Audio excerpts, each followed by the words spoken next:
And recording in progress. So welcome, Amy. Welcome, Sarah. Thank you for presenting to our AFP chapter today. We're so glad you're here. And for those of you who are watching this after the fact, you're missing a great time, but I'm sure you'll learn a lot today. And with that, I'm going to turn it over to Amy and Sarah. Awesome. Thank you so much, Mary Dell. We're very happy to be here. We're excited to talk to you all about accessibility and plain language and making sure that your events, whether they're online or in person, are as inclusive as they can be and reaching their full audience, so people with disabilities and beyond. So we'll go ahead and get started. So to introduce ourselves, we are both from Able, South Carolina. My name is Sarah Nichols. I use she, her pronouns, and I am the Director of Public Relations and Special Events at Able, South Carolina. I'll be mostly talking to you in a little bit later today about accessible social media and accessible events are kind of my areas of expertise. And I'm Amy Shapley. I'm the Director of Community Access at Able, South Carolina. My pronouns are she, her as well. And I work really in making things accessible to the community, removing barriers. So that kind of is very cross-cutting. But a lot of the work we do is about communication and making sure that information is accessible to individuals with disabilities, along with any other barriers that might get in the way. So that's what I'm going to kind of focus on talking to you about today as well. So to get started, who we are, Able, South Carolina, we're a center for independent living.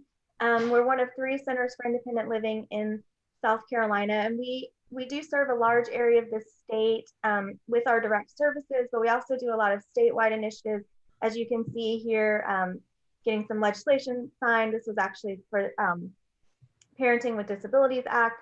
And so it's a very, we're very active in that area, as well as general advocacy for disabilities and disability rights, and partnering with the other CILs in our state to make sure that things are equitable for individuals with disabilities.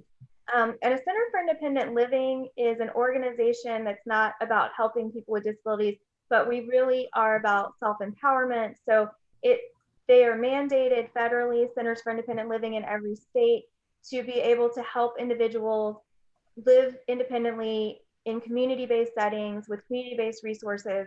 And so it's really a connection point to that, with a focus on helping people transition out of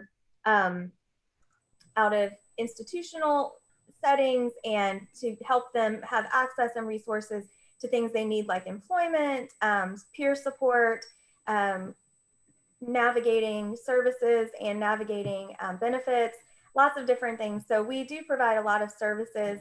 But the 4 areas, or the 4 things that a Center for Independent Living has to have, is that it be community-based, that it be consumer-driven. So really we rely on the people that we work with to tell us what they want to do and to set their own goals, and then we just help them get there. We are cross-disability, so we do serve all disability types. We're not focused on just one type of disability, and we are a nonprofit organization. And so the Rehabilitation Act in 1978 set up these centers for independent living, that they would be consumer controlled in every state. Caitlin! So by being consumer driven, like I said, that's really where our consumers set their goals, what they want to achieve, what they want to receive from us. We don't tell them what they need from us. We don't tell them what we're going to do. And they're also responsible for setting and achieving their own goals. So we do really practice what we preach. It's mandated that a Center for Independent Living be at least over 50% be staff with a disability and board members with a disability. We are about 80% of our staff have a disability, and 51% of our board members have a disability. So we really do engage and work with individuals with disabilities as individuals with disabilities ourselves. So we are very representative of the community that we serve and represent. So core services that we do offer a laundry list of services. You can go to our website. There's a ton of stuff that we do.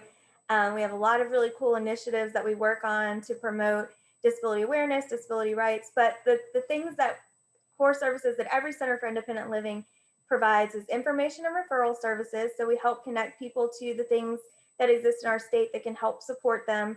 Independent living skills, so helping people live independently and that could be anything from budgeting to finding housing to job skills to understanding decision-making processes. We also do peer mentoring, and we do a lot of that.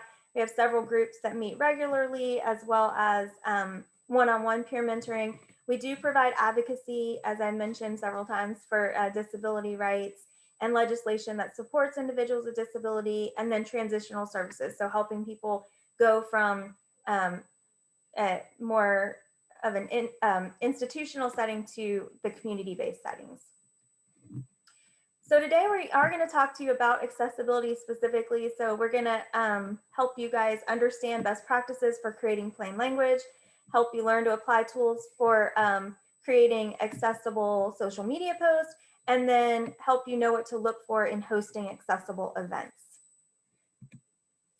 So plain language, this is a fun little quote. If you can't explain something simply, you don't understand it well. Plain language is really about using words and communicating in a way that gets your message out clearly and plainly for the greater audience. So it's communication that's made to ensure that as many people as possible can read, understand, and process the information that's given. So plain language really helps individuals out in the community, whether they have a disability or not, be able to fully understand the information that you're trying to share and to pull out the goal of that information. What do you want them to take away from that? So also a fun fact, if any of you work for federal entities must use plain language. It's part of the Plain Writing Act of 2010. So they have to use clear communication. And I know that if you work with any government agencies, federal agencies, you probably realize that this is not always practiced, but it is mandated. So it's really to enhance access to information, to make sure that documents are written clearly, and to make information more accessible to the public. So if you're ever dealing with a very confusing form or document or piece of information from the federal government, you can always refer back to this and ask them to simplify it for you or the people that you're working with. So plain language is really a way of communicating that puts the audience first. It makes sure that you think about who am I trying to talk to and what do I want them to take away first of all. And then it improves writing style, content organization, and format to make sure that it's as clear as possible. It promotes honest and open communication. So we're not trying to hide information in all the big words, and improves service through cleaner forms, documents, letters, and signs. What it doesn't do is it's not to try to dumb down information or use improper language or use patronizing language or change any idea or content or provide any information that might be inaccurate, incomplete, or imprecise. So this is an example of plain language.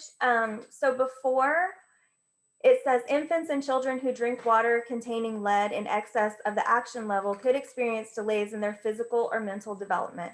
Children could show slight deficits in attention span and learning abilities. Adults who drink this water over many years could develop kidney problems or high blood pressure. And over on the right side, you can see that it's simplified. So it says lead in drinking water can make you sick. Here are some possible health effects of high lead levels in your drinking water. And then children can produce delayed growth, short attention span, and adults, kidney problems, and high blood pressure. So it really pulls the main ideas and talking points out of this paragraph and puts it into simpler words, breaks it up into a smaller paragraph, and then uses a list to pull out those main points that you want to take away. So it's also about formatting. So how do we format information so that people can easily find it and pull it out and not have to go searching for it in a paragraph. So some tips for using plain language. First, you want to know your audience and use everyday language that the general public would use. Using personal pronouns like you. So you should know this, you should do this, you should be able to find this, those kind of things. And using that active voice of directing someone to where they need to go. It avoids slang or any kind of jargon, any kind of technical terms that aren't defined. You write in short and logical sentences and leave out any details that are not necessary or could be distracting to your reader. Again, avoiding undefined technical terms, being very direct and not using extra words, using headings and subheadings, margins, and white space to organize information. Also, bullets and lists are helpful. It makes information easy to find, uses words with fewer syllables, and keeps wording between the 3rd and 5th grade reading level. So communicating clearly builds transparency and trust within your own network as well as the people you serve. So the more clearly we communicate, then the less doubt there is or frustration about, is this the information I need? How do I get the information that I need? Where do I go from here? So when we can cut down some of those barriers, it helps everyone who's getting the information to be able to process it more easily and find what they need to do or act on or know from that.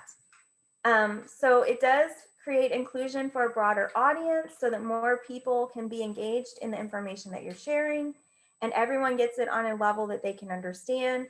And it breaks down those larger concepts into understandable content so that it's not getting lost in all of the words.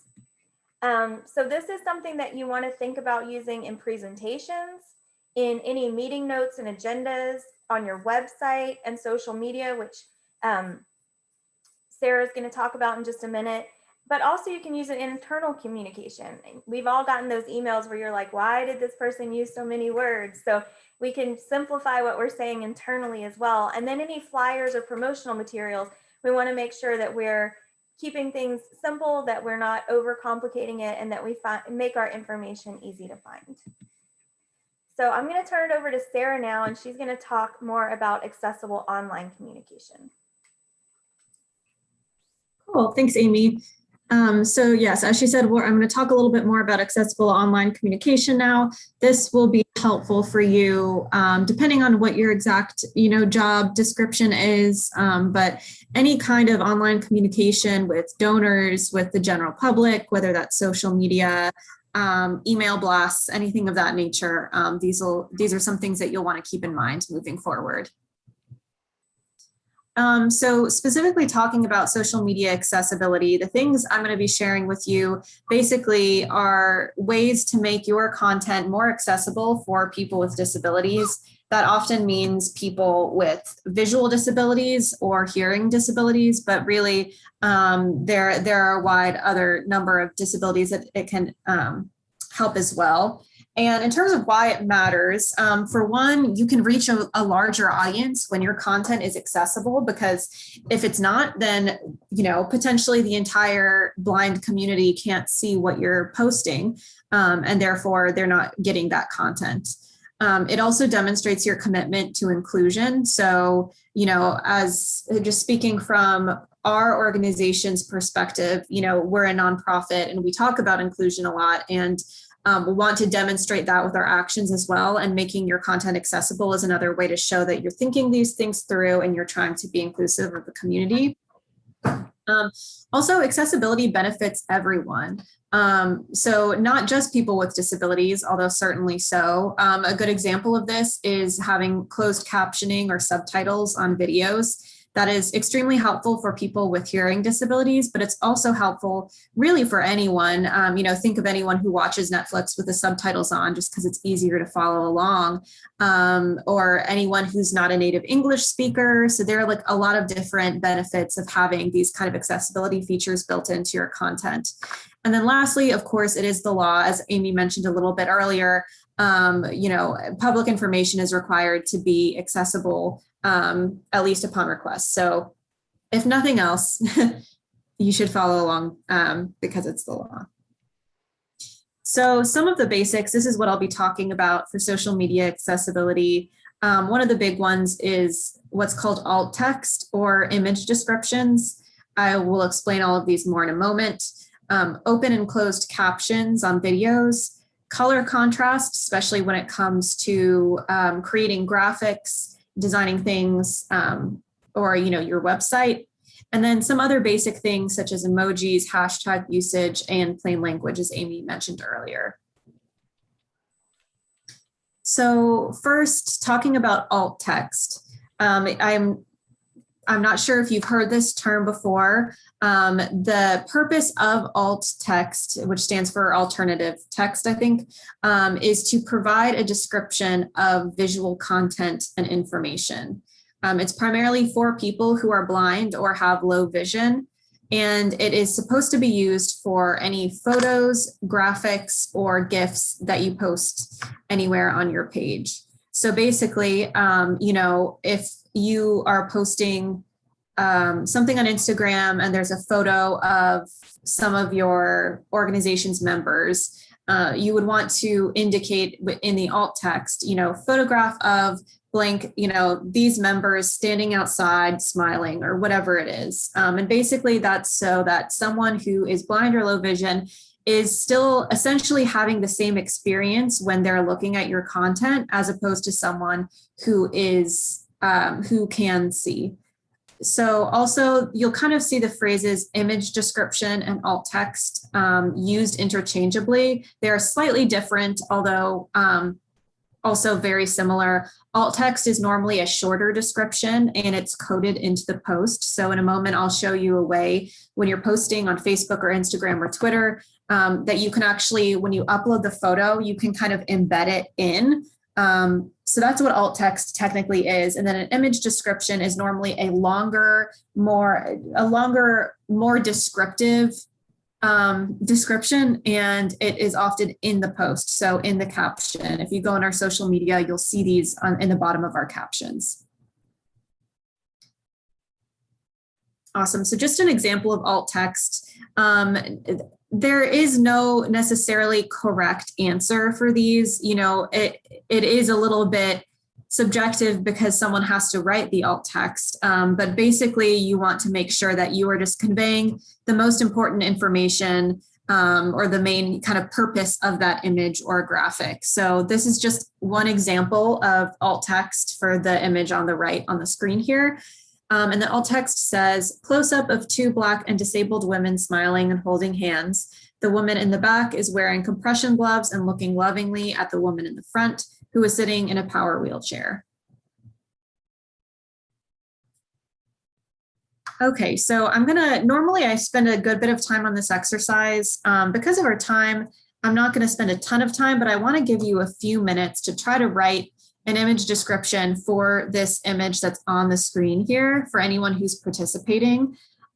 So again, there is no right or wrong answer necessarily, but it's always helpful for me to see what you guys come up with and give you a little bit of live feedback on that. So I'm going to give you about 2 or 3 minutes if you want to participate, and I strongly encourage that you do.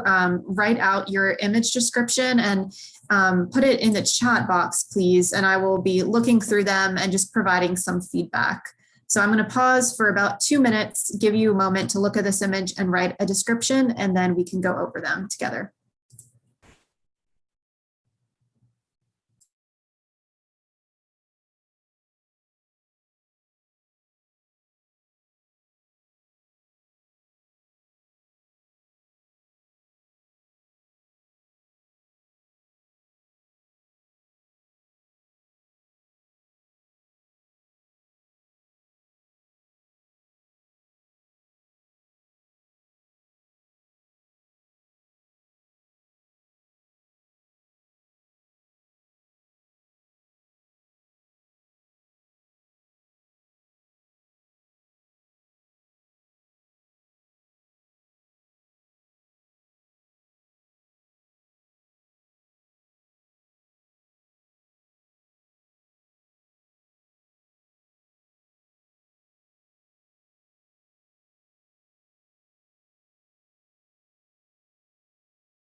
All right, one more minute if anyone wants to break the ice and put your image descriptions in the chat box. Thank you.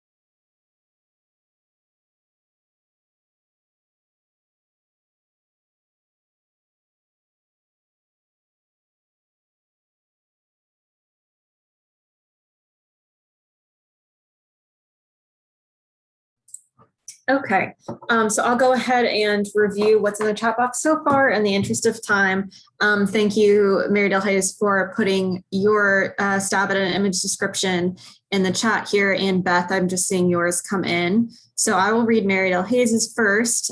She says, a banner with the Able South Carolina logo saying Disability Pride SC on a light post in front of the Capitol building on a pretty blue sky. The banner shows 4 people, a standing woman, a person standing in a pink suit, a woman in a wheelchair, and another standing person. And then she also just added, this was hard and feels super long. And you're right, it can be tricky sometimes. It's always a balance of trying to figure out exactly how much information to convey, but you did a great job on that, Mary Del Hayes. I think that covers it pretty well. Let's see. Okay, awesome. We have 2 more in. So I don't think there would necessarily be anything I would change about yours, Mary Del Hayes. So it looks pretty good.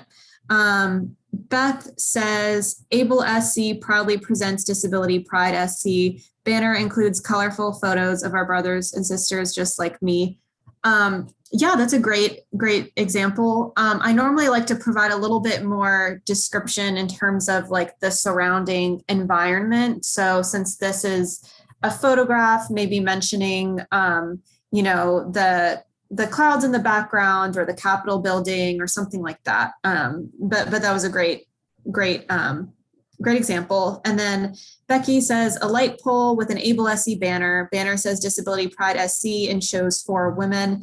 The State House is in the background. The sky is blue and full of clouds. That's another really great example.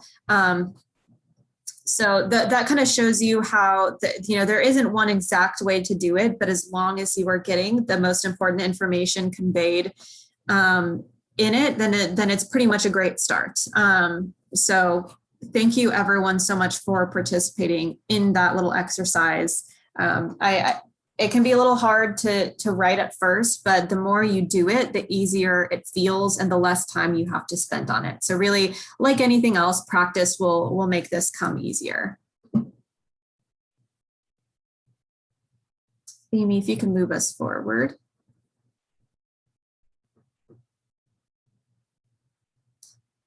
Awesome. Okay, so now I'm going to show you, now that you've written your alt text, how to actually put it in a social media post. So there are a few different steps to doing this, and I'll start with Facebook. So on the screen here, there's just a screenshot of basically what it looks like when you're writing a social media post on Facebook. You can see that I've uploaded the image and I have my fun caption in the caption section. I also have an image description written out in the caption. This isn't necessary if you are also adding alt text in the way I'm about to show you, but it is helpful. It both models, inclusive and accessible social media content, and it's also helpful for some people who are low vision and might not have all of their settings turned on so that the alt text is read aloud to them, but they would still be able to see this and get the information. So that's why we do that. But really, at least as long as you do one or the other, then you should be covered. So Amy, if you want to click ahead, it shows you the steps to doing this. So when you put your mouse over the image that you just uploaded, you can hit edit photo and move forward one more. Yeah, and then it takes you to this page. You'll see there are different tabs on the side, and you'll want to click the alt text one, and then you can paste your image description right in there. And then I think you just hit save at the bottom, and then it will go back to the normal part of the post where you're putting your caption in, and you hit post and you're good to go. So that's the way that you code it in right there that you're looking at. Now there is another way to do it on Facebook. Let's just say you posted something and you realized you completely forgot about alt text, which happens sometimes, especially when you're starting out, and you want to go back in and add it. Luckily you can on Facebook. And so that's a screenshot of what you're seeing here. This is an already published image. And if you hover or if you click the options button at the bottom of the photo, you'll see one of the options that comes up is change alt text. So you just click on that. And Amy, if you can advance, I can't remember. Okay, never mind. Sorry, go back. Couldn't remember if I had another screenshot. But once you hit change alt text, it'll take you back to that other slide I showed you where you paste it in and you hit save, and therefore it's embedded. So that's the good thing about Facebook. If you forget to include it, you can go back in and add it. And it'll be accessible moving forward. All right, so that is Facebook. Twitter is also very similar. The main difference with Twitter is that you can't go back in and add alt text after it's already been posted. So you would either have to delete that post and re-upload it with alt text, or you would have to kind of like reply to that thread and just provide a tweet with the image description just to cover your bases. So what you're seeing a screenshot of here is, Able SE about to post something on Twitter. We have that same photo uploaded, and you'll see at the bottom, there is a button that says add description. That's what you'll want to click on. And then if you move ahead, it'll take you to this page. Again, it's like editing the photo, and it gives you 1,000 characters to type in or paste your alt text, which is generally pretty much good. I rarely have problems with about a 1,000 character limit, unless it's a really lengthy infographic. In that instance, it might not fit all of the information in. And in that case, since infographics, the whole purpose of them is to convey important information, what I do is I basically make a thread of whatever original infographic I posted and provide all of the text that was on that infographic in a thread following it so that people can follow along. But anyway, you just post your image description in there and then hit save, and it takes you back to the original place where you were writing your post, and you post it and you are good to go for Twitter. Now moving forward with Instagram. So this is about to be a video I'm going to show you in just a minute here, because on Instagram, if you're scheduling posts online, then you can typically do it on your scheduling platform, but otherwise, as you all probably know, you have to post on Instagram from your phone pretty much. Now that's changed a little bit because of Facebook and the way that it's linked. But anyway, so this is me uploading an image to Instagram on my phone, taking you through the steps of how to do it. Thank you, Amy. If you want to hit play, and I'll kind of talk everyone through it.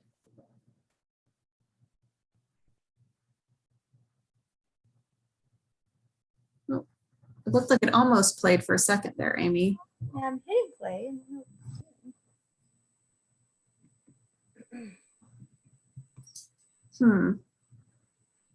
Could you try like double clicking just the video part of it or something? Huh.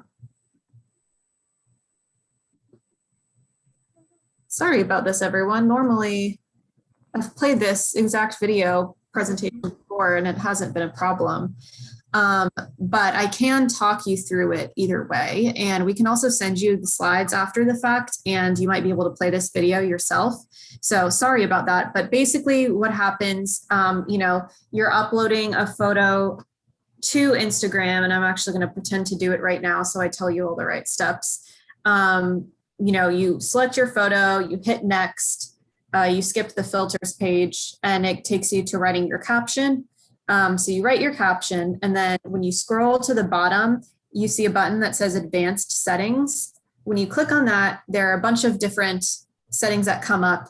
And one of the ones on the bottom under accessibility says write alt text. You click on that, and then you can paste your alt text just like you can in any of the other platforms I've shown you so far. and then you hit done. And then it'll take you back to the main writing your post page. You hit share and you're good to go. So it's pretty similar to all of the other ones. Some of these platforms are constantly updating. And so sometimes things change. Currently, you are able to edit alt text or add it in after the fact on Instagram if you forgot. So Facebook and Instagram, you can do that. Twitter is currently the only one where you can't change it after the fact. So that's just something to keep in mind. All right. Awesome. So I know that was a pretty quick overview of a lot of information. Because of our time, I'm going to keep moving forward. But if you have any questions, you can put them in the chat, or you can always also email us after the fact and we can go more in depth with you about this. The next thing I really want to touch on is captioning. Basically, what I'm talking about here is adding closed captioning or subtitles to any video that you are posting. So whether that's a live stream or a pre-recorded video that you're uploading, making sure that you have subtitles of all of the text or all of the words that are being spoken, so that people who are hard of hearing, deaf, or like I mentioned earlier, have sensory processing disorders or are non-native English speakers, et cetera, can follow along.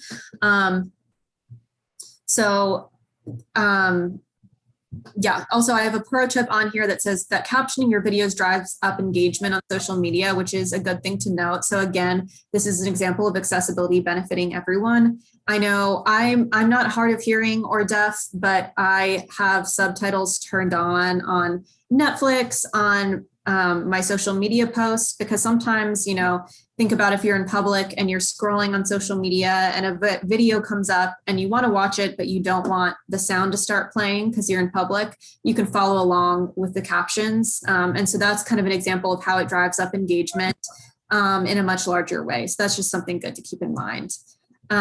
Also, you'll see the terms open captions and closed captions. Both are good and they have their different purposes. Basically, open captions means that you cannot turn the captions off of the video. Like, it's embedded into the video. There's no way to toggle it on or off. And closed captions means that you can turn them off if you don't want to see them.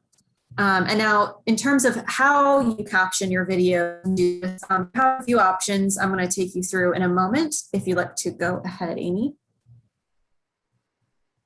So for adding open captioning, which is what we typically do, and that means it's embedded into the video. This is helpful if you're cross-posting on like Facebook, Twitter, Instagram, YouTube, whatever, so that it's already, you don't have to keep generating captions on each platform because it's already embedded into the video. There are a lot of different programs or services available to help you with this. My recommended one is called Capwing with a K. It's a website, and it does allow you to caption videos up to 7 minutes long for free. And then if you want to do longer than that, it's a pretty cheap monthly subscription service. What I normally recommend doing, whether you're using a service like Capwing or you're going through the manual Facebook or YouTube settings, is you can start by auto-generating captions. There's always going to be a button for that. That's a really great starting point because it kind of fills in all of the timing for you, but never post those auto-generated captions without going through and looking at them first. It does not replace going over it with your own eyes, because there are normally a lot of errors that you'll want to fix before you publish the video. Sometimes that's just names wrong. Sometimes it can't quite pick up on accents, and so it'll put something incorrectly. Sometimes you'll even see things or show up and the captions are actually very inappropriate because it misunderstood what the person was saying. So there are many reasons why you want to look over them before you publish them, but it saves you a lot of time when you start off with the auto generating. So you just go in and tweak things as needed.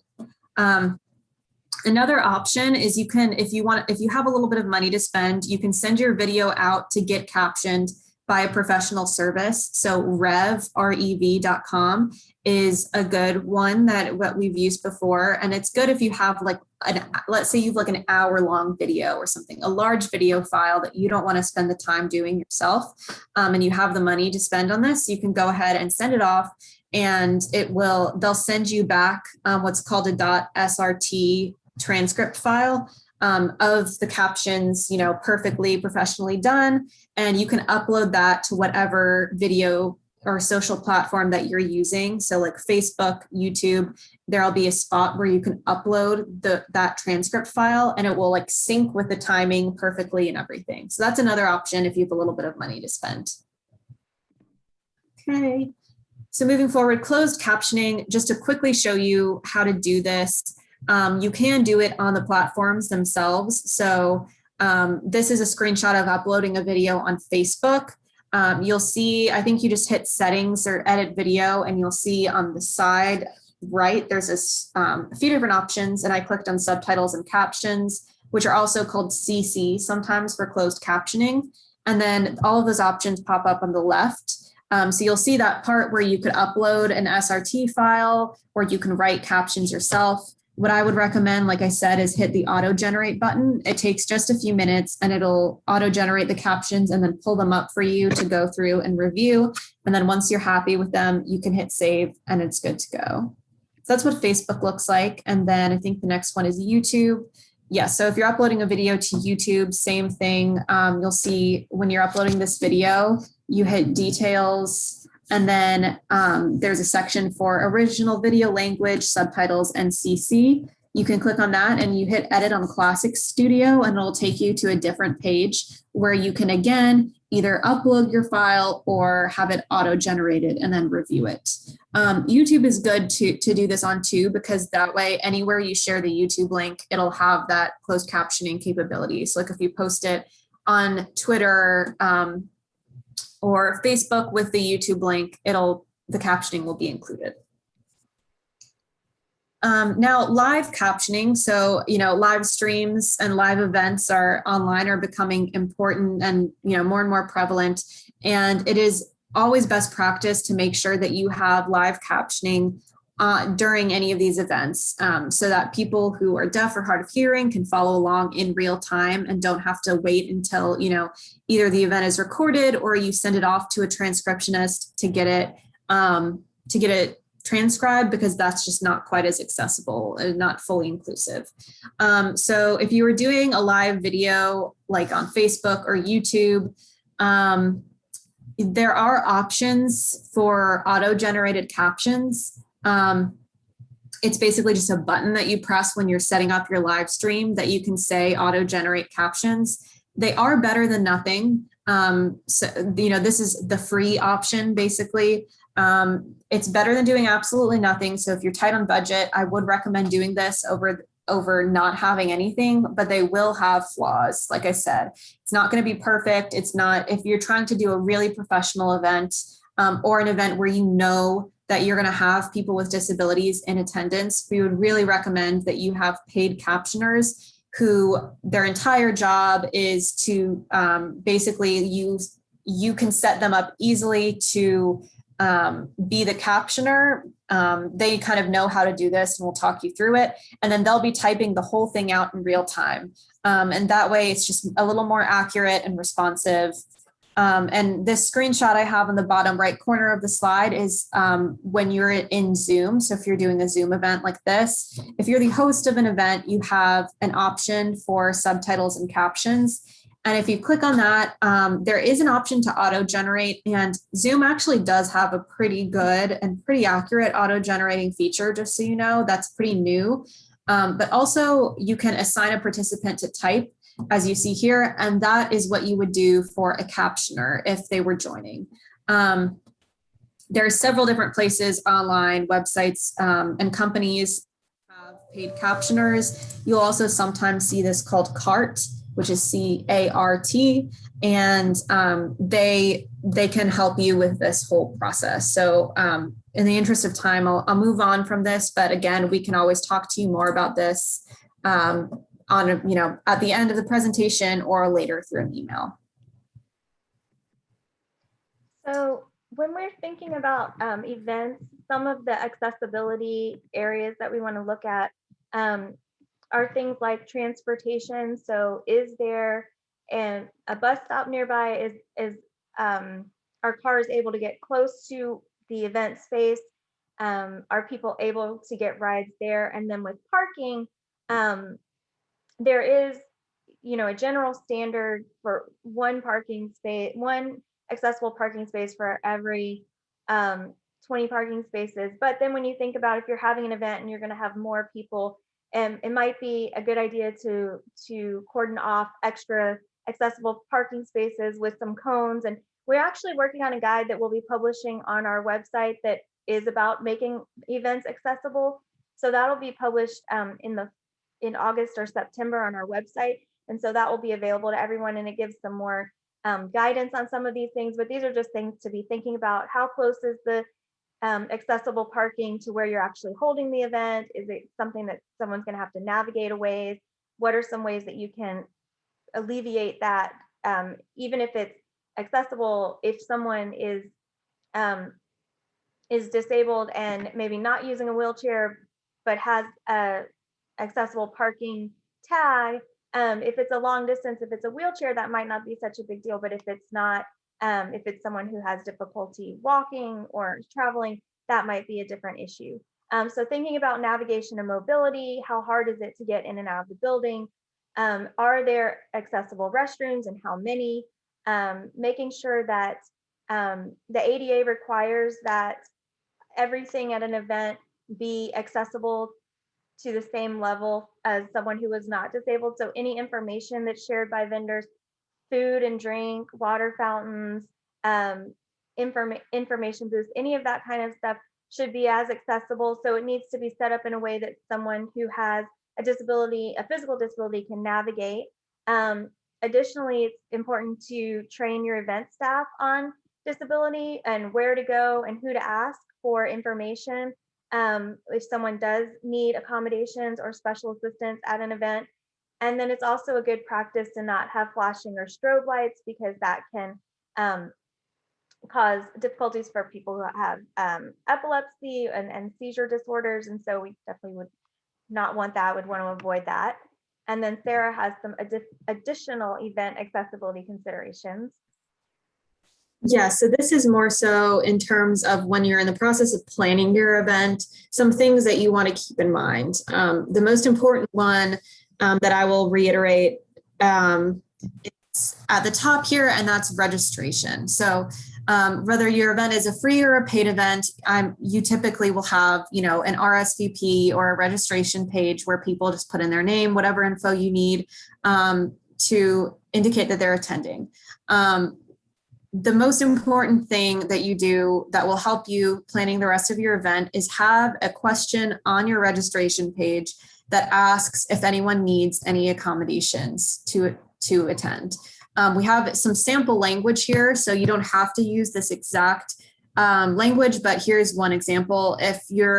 If whatever event hosting software you use doesn't allow you to customize a question, you can also just put this in the registration info. And so this is what it says. If you have a disability and require reasonable accommodation to fully participate in this event, please contact name by deadline date via email address, and you put your email, or a telephone number or TTY number to discuss your accessibility needs. So that's one option, is you can just put that statement in there and then, put a deadline date that gives you enough time to accommodate those requests. Another option that we normally do, since we use a platform that allows us to create custom questions, is have a text box that basically says, do you need any reasonable accommodations to fully participate in this event? For example, ASL interpreter, large print documents, etc. Please explain below.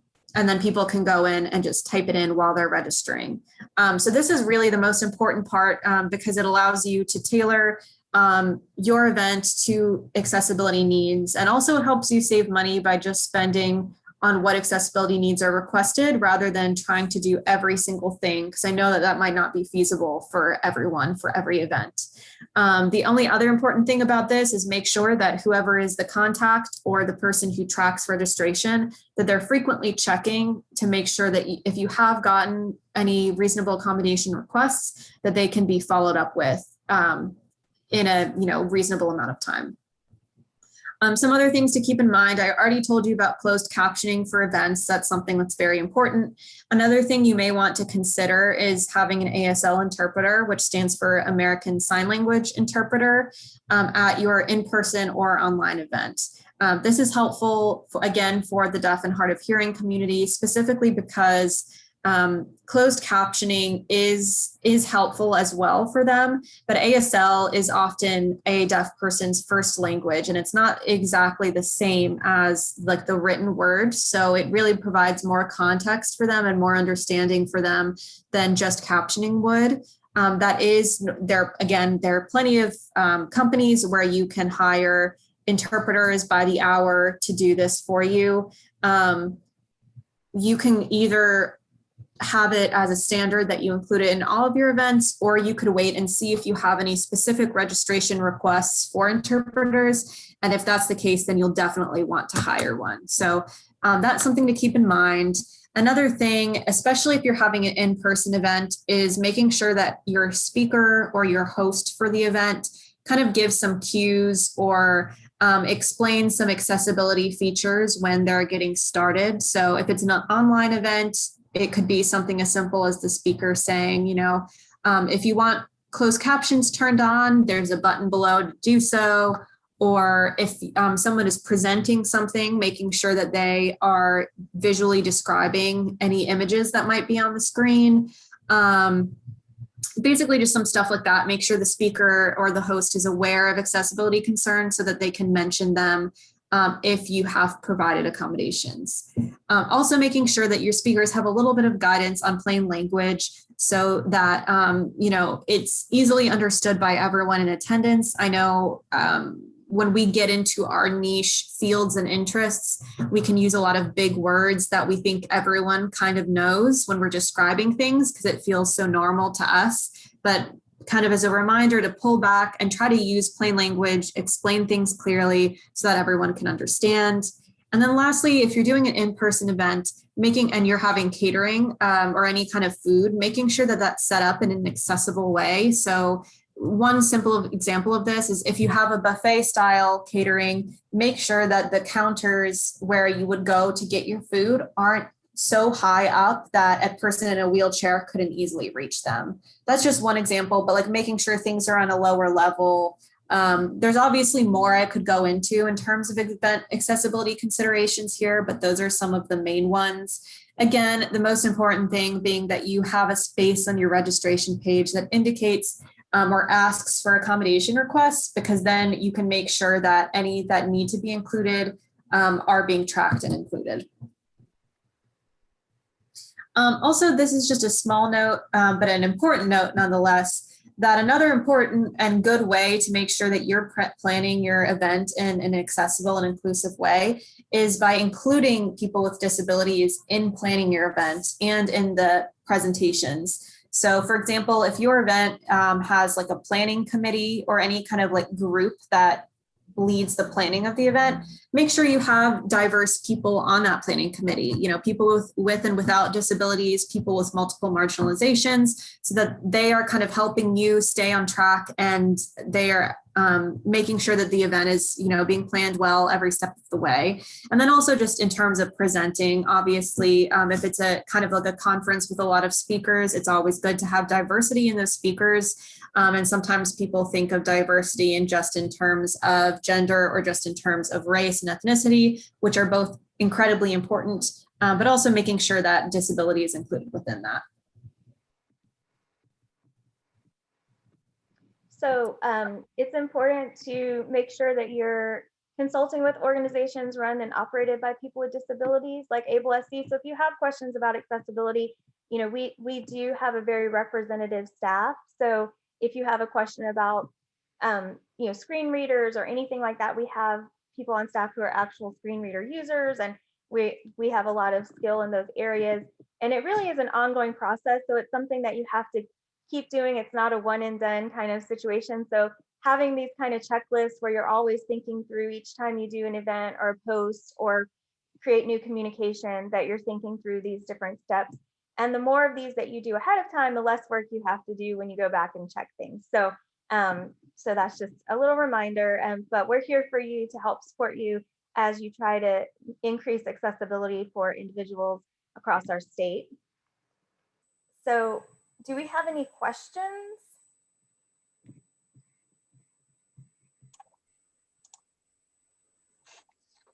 Hey, I've got a couple of questions. Beth Well, University of South Carolina. First of all, let me just say, holy cow, you guys are like really smart people. This is so over my head, and I'm so thankful for folks like you. So I have kind of two questions. One, I represent the library units, and I do know that one of my colleagues here in the library is hearing impaired. And so I happened to notice recently when we have like Teams presentations that things are starting to scroll. So we must have gotten some sort of software. But my question is, have y'all had any kind of contact with like central communications at USC to make sure we're doing everything we're supposed to be doing as a university?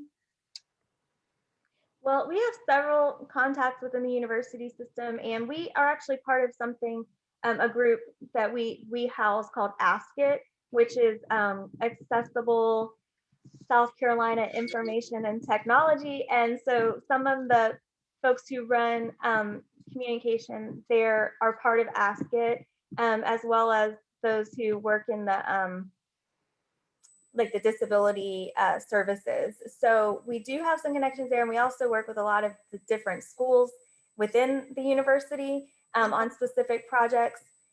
We do work a lot with the state library system as well. They're very focused on making sure that their websites and different things are accessible, which I know is not the same, but we love libraries, and we do a lot of work with libraries too. Sarah, did you have anything to add?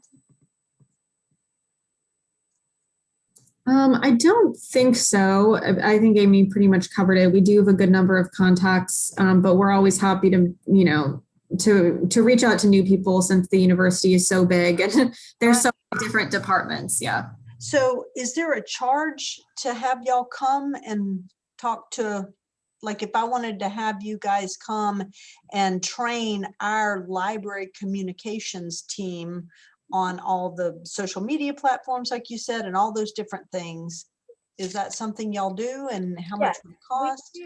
We have a different, so we charge by the hour for training, not by the number of people. And it depends on, so as a nonprofit, it would be the nonprofit rate for your organization, which is the lower rate that we have. So, but I'd be more than happy.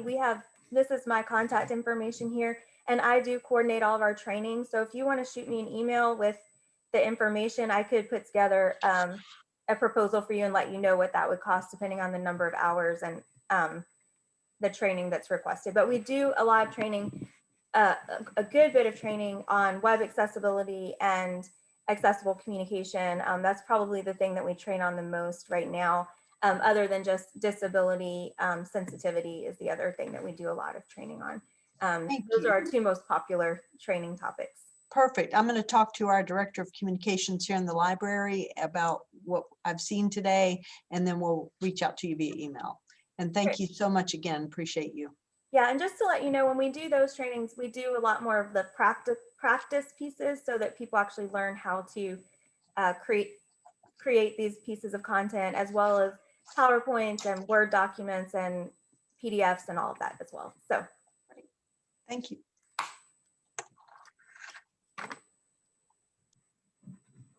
Were there any other questions about anything? I know we covered a lot, and we will definitely make these. I have a question. If you're working, like I think a lot of us might end up working with either another company or another department, as we're trying to like translate this information, and if they are a little bit resistant for whatever reason, and we can only pick one thing to get through to them, what do you think is the how do you decide like what is the most important thing? Is it the captioning on social media?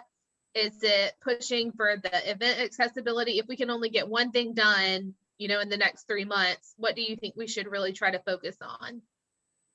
I know that's impossible because Well, it's hard because there's no win. very representative of different types of disabilities. So there's not one thing that you can do really that's going to meet all of those. And the other piece is that it is, you know, it is the ADA. So any kind of events, and if you're renting from a space, let's say that space under the ADA has to be accessible. So, you know, there are some. So I'm on the compliance side of things too. So I work with the ADA piece. So that's definitely a big piece of it. But I think, you know, it's hard to say because when you're making an event accessible, like architecturally and making sure that it's navigable for people who have a physical disability, it's not necessarily going to meet the needs of someone who has a visual or a hearing disability. So I don't know, other thoughts, Sarah? I would have trouble picking one just because of that piece of it. Yeah, it's hard because all of these things touch different communities. I think that, I guess if you are trying to just, you know, at least get one change made, you know, at a time, taking stock of what your organization like does, what your goals are and who you're trying to reach. And so, for example, you know, if your events are like the most important part of your organization or one of the biggest things that you do, maybe trying to focus specifically on event accessibility is going to be your main priority. Or if you're a really social media heavy organization and, you know, you share a lot of content on there, then maybe thinking alt text might be one of the most important things you implement. So it's hard to say for sure, but I think thinking through, you know, what your audience looks like and what your main programs or services are, and then kind of make a decision from there. But any start also is a good start. Anything is better than nothing. So best to start with something if you only have the choice, you know, to do one thing to start. Mm-hmm. Are there any other questions?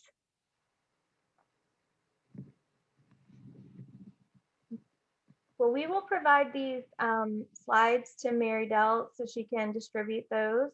And obviously our information is up here, but it'll be in the slides that you receive. So please feel free to reach out to us if you have questions about anything that we covered as you start to implement some of these things, or as you kind of mull over and have any ideas or questions, just let us know.